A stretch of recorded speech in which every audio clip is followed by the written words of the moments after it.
당사자가 단약을 하고자 하는 의사가 사실상 거짓이었다라는 점이 드러나기 때문에 오히려 반대로 가중처벌을 받을 수 있어서 이런 경우에는 유의를 하실 필요가 있습니다. 안녕하세요. 마약 전담 검사 출신 임성열 변호사입니다. 오늘은 마약 사건에 대해서 어떨 때 기소유예의 처분이 나는지에 대해서 말씀드리려고 합니다. 먼저 기소유예라고 하는 것은 검사가 범죄 혐의가 인정되지만 범인의 연령, 환경, 범죄의 경중, 그리고 전체의 정상을 참작하여서 공소를 제기하지 않고 불기소 처분을 하면서 사건을 종결하는 것을 가리킵니다. 기소유예에 대해서는 크게 두 가지의 종류가 있습니다. 단순 기소유예와 조건부 기소유예입니다. 단순 기소유예는 검사가 기소유예 결정을 하면서 어떠한 조건도 달지 않고 단순, 즉 기소유예 처분을 전국적으로 내리는 것을 가리킵니다. 그런데 조건부 기소유예라고 하는 것은 교육조건부 기소유예나 치료조건부 기소유예 등의 종류가 있습니다. 교육조건부 기소유예는 마약 사건에 있어서는 한국마약퇴치운동본부에서 4일간의 교육을 이수하는 경우에 정상적으로 기소유예 처분이 내려지는 것을 뜻하고, 치료조건부 기소유예라고 하는 것은 병원에서 치료를 받는 것을 조건으로 하여 기소유예 처분을 내린다라는 뜻을 가리킵니다. 하지만 여기서 유의될 것은, 만약 정상적으로 한국마약퇴치운동본부에서 교육을 이수하지 않거나 병원에서 치료를 받지 않는 경우에는 검사가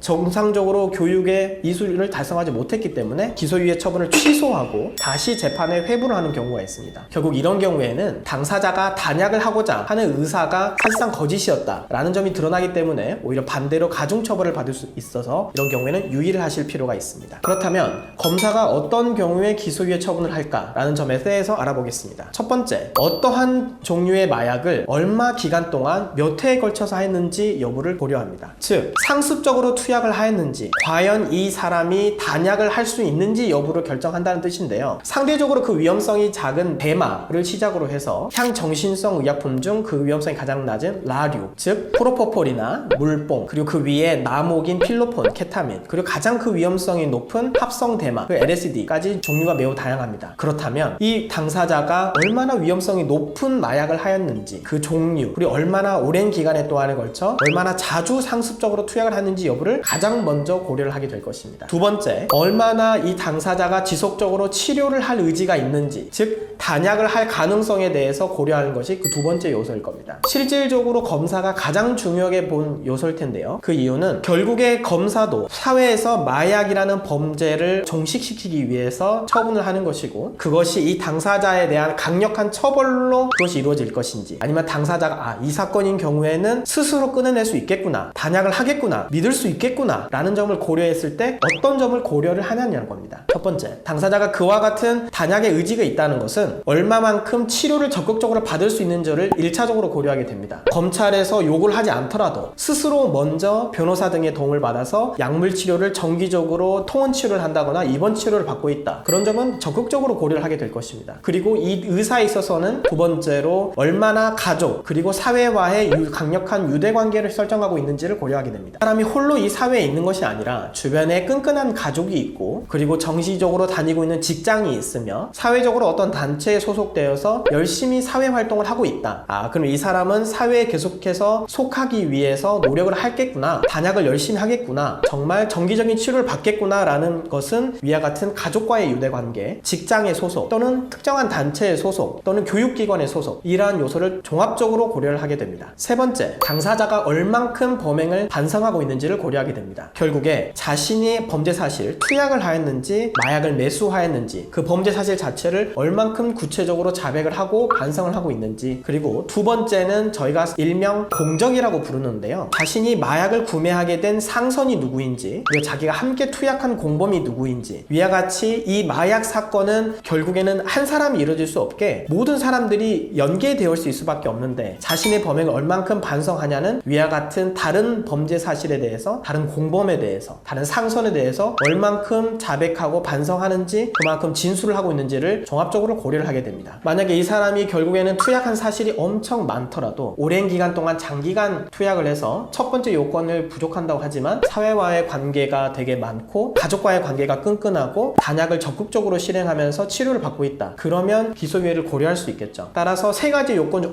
나는 한 가지 요건을 충족하지 못한다. 나는 이제 기소유예는 끝났네. 이렇게 생각하실 것이 아니라 변호인의 도움을 받아서 이런 경우에 있어서는 저희가 적극적으로 단약을 할 수 있겠다라는 점을 적극적으로 저희가 주장하고 드러낼 수 있다면 충분히 기소유예 가능성은 열려 있다고 볼 수 있겠습니다.